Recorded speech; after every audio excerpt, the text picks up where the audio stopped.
So hello guys, nandito naman tayo sa may emblem ng I Love Dingalan. So itong lugar na to is boundary ng Gabaldon, Nueva Ecija, saka Dingalan, Aurora.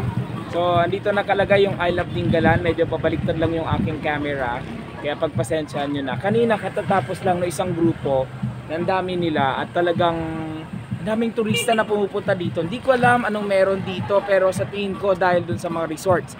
Ang daming resorts kanina na daanan namin nung galing kami ng Matawi. Wala na kaming oras na dumaan kasi nagmamadali kami. At yung ano na lang, yung pinaka ano na lang, mga pinaka landmarks na lang pinupuntahan namin. Kaya sa isang araw babalik ako dito. Pupunta kami ng Batanes of the East at mamamasyal talaga. Kasi ngayon ang intensyon namin a business to promote this negosyo as well as part of yung journey ng isang negosyante. Tumutulong po tayo sa mga kooperatiba, tumutulong tayo sa mga nais magnegosyo at syempre baka ikaw na lang na yung hindi pa namin natutulungan, kaya get in touch with us guys at tutulungan namin kayo. Medyo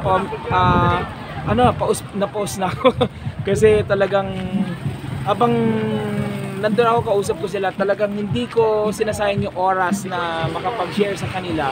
Nag-uusap kami, ina-analyze ko kung ano yung problema, ano yung pwede naming itulong sa grupo.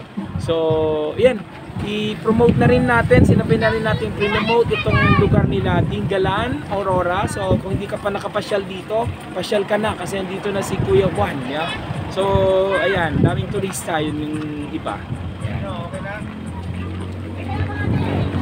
Thank you.